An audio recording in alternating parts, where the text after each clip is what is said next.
Esta é a Alemanha na década de 1980, antes da queda do Muro de Berlim, ainda dividida entre duas superpotências mundiais, e este é o mapa das usinas nucleares, que alimentavam o país. A década de 1980 foi um período agitado para esta nação em recuperação. Chernobyl, localizado aqui, ao norte de Kiev, explodiu, espirrando material radioativo pela Europa. A gravidade do incidente pode ser difícil de entender em retrospectiva. Comprimidos de iodo foram distribuídos por toda a Europa. Uma medicina preventiva de emergência para garantir que a glândula tireoide seja saturada com iodo não radioativo, evitando que absorva o iodo radioativo presente na precipitação nuclear, onde poderia causar câncer.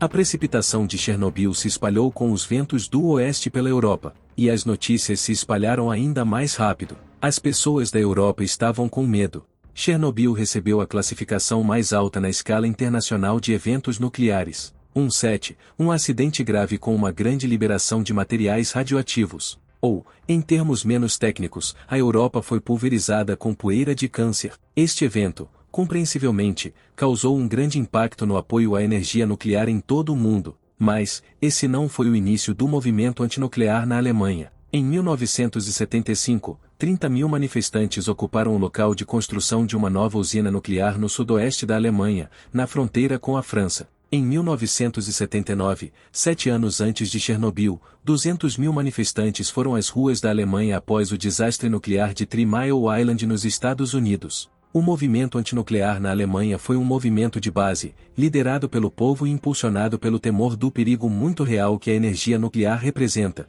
Houve uma enorme pressão política para começar a desativar essas usinas, e esses protestos levaram diretamente à criação do Partido Verde da Alemanha em 1980. O acidente de Chernobyl em 1986 simplesmente fortaleceu o apoio à ideologia política dos Verdes, para eliminar completamente a energia nuclear. Em 1998, o Partido Verde chegou ao poder pela primeira vez, e o verdadeiro fim da energia nuclear na Alemanha estava praticamente garantido. Decidiu-se que não seriam construídos novos geradores de energia nuclear no país a partir daquele momento, e em 2002 foi aprovada uma lei proibindo novas usinas nucleares, com 2 usinas nucleares sendo desativadas prematuramente na Alemanha logo depois. Angela Merkel e seu partido de oposição, o CDU, chamaram essas desativações de destruição de propriedade nacional. No entanto, após o desastre de Fukushima, até a oposição de Merkel ao movimento antinuclear começou a fraquejar. Fukushima é o único outro incidente na história da energia nuclear que foi classificado em pé de igualdade com Chernobyl,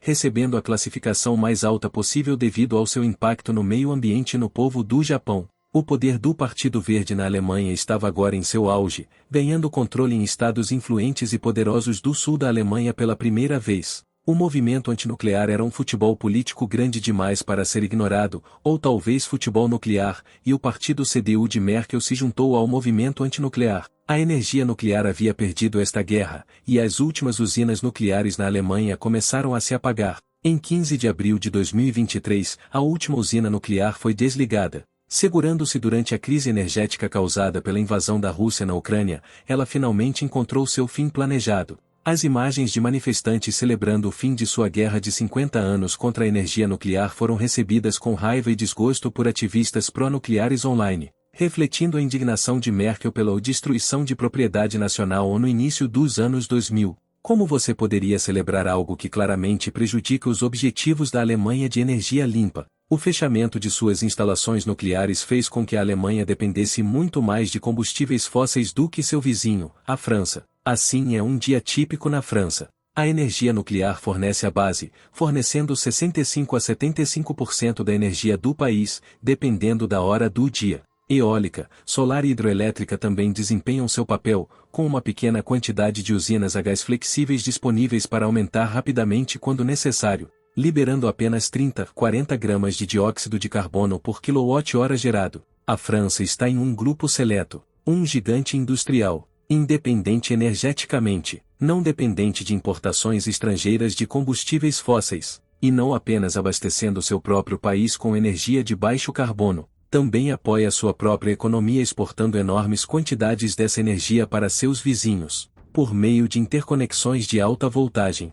Um exemplo raro de um país com poucos recursos de combustíveis fósseis próprios se tornando um exportador de energia. A Alemanha não poderia ser mais diferente. A Alemanha emite 440 gramas de dióxido de carbono por quilowatt-hora gerado, devido ao fato de que 20 a 25% da energia da Alemanha vem do ambientalmente desastroso carvão, com mais 10 a 15% vindo do gás, com a energia restante vindo de vento, solar e biomassa. Embora a Alemanha receba uma grande porcentagem de sua energia de fontes renováveis, sem armazenamento de energia adequado ou uma carga de base nuclear, o país se tornou extremamente dependente de combustíveis fósseis. Essa dependência se tornou ainda mais aparente quando as importações de gás natural da Rússia foram cortadas, causando um aumento vertiginoso nos preços da eletricidade em toda a Europa. Isso parece um erro flagrante, um aumento de 10 vezes nas emissões de carbono. Os alemães não estão ignorantes quanto ao dano que o carvão está causando ao meio ambiente deles também. Expansões de minas de carvão também foram protestadas, e o Partido Verde da Alemanha foi criticado por seu voto de aprovação para uma expansão de uma mina a céu aberto. Se houve alguma vez um ícone de mudança climática impulsionada pela indústria, deve ser a colossal escavadeiras de caçamba que percorrem essa mina. O governo alemão expressou o desejo de eliminar a energia do carvão em breve, mas a única opção realista para fazer isso atualmente é importar ainda mais gás natural. Uma coisa precisa ser reconhecida neste debate. Ambos os lados desta discussão querem o mesmo objetivo final: energia limpa, segura e sustentável. Estamos no mesmo time. A discordância está em o que é considerado limpo e seguro. Este exato argumento foi levado ao Parlamento Europeu em 2022, onde a França lutou por legislação da União Europeia para rotular a energia nuclear e o gás natural como verdes. Essa segunda parte parecerá estranha, mas o gás natural desempenha um papel vital na expansão das energias renováveis, na ausência de armazenamento de energia adequado. Esse assunto precisa de um vídeo inteiro para ser explicado. Essa legislação dividiu a União Europeia, com 328 votos a favor e 278 contra. O sucesso da legislação irritou muitos, com políticos rotulando-a como uma tentativa odiosa com Macron, presidente da França, como maestro. Claramente, este é um assunto divisivo, e o Greenpeace está atualmente tentando processar a União Europeia por causa disso. Mas essa legislação abre caminho para que mais países imitem o que a França fez e invistam mais dinheiro em energia nuclear enquanto cumprem as metas de energia sustentável, mandatadas pela União Europeia. A França, superficialmente, parece ser o padrão ouro da política climática, mas vamos dar uma olhada mais profunda em como isso aconteceu e nos desafios que a França está enfrentando para manter essa política energética. Para isso, precisamos retroceder 50 anos.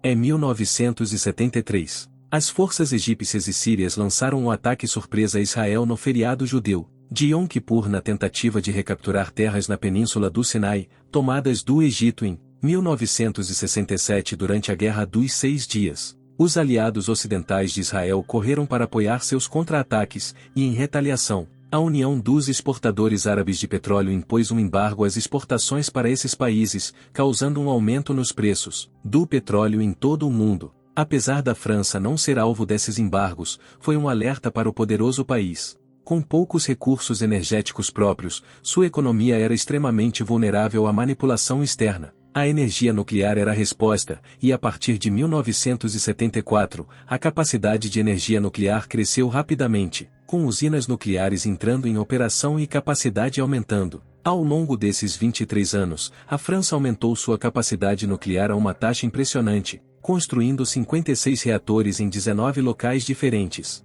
No entanto, as novas construções pararam abruptamente após Chernobyl, com apenas 2 novos reatores iniciando a construção após esse desastre. Sivalks 1 e 2, levando 8 a 9 anos para serem concluídos, entraram em operação em 1997 e 1999. Essas são as usinas nucleares mais jovens da França, com 24 e 26 anos. A usina nuclear mais antiga atualmente é o reator Bugey 2. Entrou em operação em 1978 e agora tem 45 anos. Seu irmão mais velho, Bugey 1, começou a operar em 1972 e foi desativado em 1994. Era um projeto obsoleto, moderado por grafite e refrigerado com dióxido de carbono. Precisava ser desativado por motivos de segurança. Usinas nucleares geralmente têm uma expectativa de vida entre 20 e 40 anos, o que representa um problema para a rede elétrica nacional francesa e a rede elétrica europeia como um todo.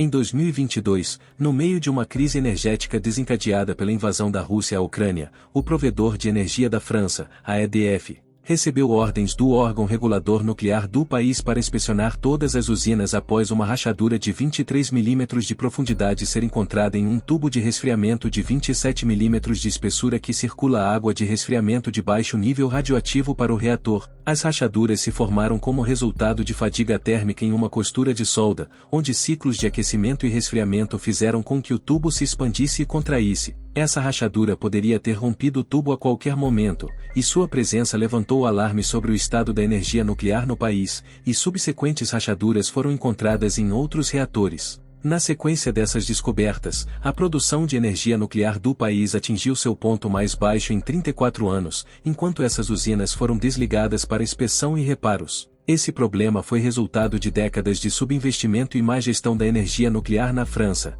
e para piorar as coisas, as habilidades técnicas necessárias para corrigir o problema desapareceram na França como resultado do intervalo de 30 anos em investimentos e construções de energia nuclear. A França agora está correndo para investir e apoiar escolas de soldagem para trazer de volta essa habilidade importante, e eles precisam desesperadamente disso. Agora, assim como a guerra do Yom Kippur acordou a França para sua situação energética, a guerra na Ucrânia e esses apagões estão encorajando movimentos políticos. A França iniciou um ciclo frenético de reinvestimento em energia nuclear. Apenas alguns dias após escapar por pouco de um afastamento do governo por meio de uma votação de moção de desconfiança mal sucedida, um novo plano de investimento em energia nuclear ganhou uma vitória avassaladora. Ganhando apoio bipartidário, o plano verá 56 bilhões de dólares serem investidos na construção de 6 reatores nucleares EPR2 de próxima geração. O projeto de primeira geração EPR começou a ser construído no noroeste da França em 2007, há mais de 16 anos. Quando a idade média dos reatores nucleares franceses era de apenas 21 anos, ele ainda não entregou energia e está quase 5 vezes acima do orçamento, custando 13,2 bilhões de dólares, longe dos 3 bilhões de dólares e tempo de construção de 8 anos originalmente citados. O design da segunda geração foi especificamente redesenhado para lidar com esses problemas de custo e construção. O desafio de projetar esses reatores nucleares com segurança, com todo o conhecimento que adquirimos com os acidentes ao longo dos anos, é imenso. Este não é um incidente isolado. Este estudo afirma que, de 180 projetos de construção nuclear, 175 deles ultrapassaram as estimativas de custo, custando em média 117% a mais do que o estimado e levando 64% mais tempo do que projetado. O atraso mais recente deste novo reator foi devido a problemas simples de soldagem novamente, quando até suas soldas exigem tratamentos térmicos especializados, necessitando de trabalhadores especializados em mão de obra e verificações rigorosas de segurança. Isso vai causar dores de cabeça. A realidade é que a energia nuclear continua ficando mais cara à medida que novos padrões de segurança são percebidos com cada acidente que ocorre, enquanto a energia renovável continua ficando mais barata. O primeiro dos 6 reatores EPR2 de próxima geração não começará a ser construído até maio de 2027. De forma otimista, eles levarão cerca de 8 anos para serem construídos, momento em que a idade média dos reatores nucleares na França será de 49 anos. Reatores nucleares envelhecidos, para dizer o mínimo, não são ideais. Apresentam grandes problemas de confiabilidade, como já vimos, mas também representam um perigo potencialmente desastroso para a segurança. A França está enfrentando grandes instabilidades na rede elétrica devido a décadas de subinvestimento em energia nuclear. A energia nuclear, quando feita corretamente, é claramente a melhor solução para reduzir as emissões de dióxido de carbono que temos agora, mas o problema é que frequentemente não é feita corretamente. Então, temos que nos perguntar: a Alemanha tem razão? Estavam certos em fechar esses reatores nucleares? Ou talvez um meio-termo entre França e Alemanha fosse necessário? Diminuir gradualmente a energia nuclear enquanto desenvolvemos novas fontes de energia renovável com o armazenamento de energia necessário para criar uma rede estável. Ou talvez precisemos reconhecer o fato de que a energia nuclear, como está, não é viável a longo prazo, e precisamos investir em tecnologias futuras que a tornem mais segura, mais limpa e mais barata. O reator ainda em construção na França, como está, tem um custo de 8 milhões de dólares por megawatt, enquanto as turbinas eólicas custam entre 1 e 2 milhões de dólares por megawatt, e criticamente, podem ser instaladas gradualmente sem precisar investir bilhões em um único projeto. De certa forma, as turbinas eólicas são modulares, menores, mais baratas, fáceis de substituir. Uma tecnologia futura que está sendo desenvolvida agora visa dar à energia nuclear essa mesma vantagem. Reatores nucleares modulares pequenos visam criar reatores menores que geram menos energia, mas podem ter módulos adicionais adicionados ao longo do tempo para aumentar a capacidade, reduzindo o investimento inicial de capital, tornando mais fácil substituir módulos antigos e permitindo que os reatores sejam colocados em locais não adequados para usinas de energia tradicionais maiores. Há várias empresas trabalhando nesses projetos. Será que no futuro conseguiremos finalmente dominar a energia nuclear e até mesmo outras energias limpas e renováveis, ou será que até lá continuaremos com nossos discursos intermináveis, interesses acima do meio ambiente e ainda reféns dos combustíveis fósseis com a humanidade caminhando para o seu fim? Bom, só teremos essas respostas no futuro e eu espero que até lá a primeira opção se torne realidade.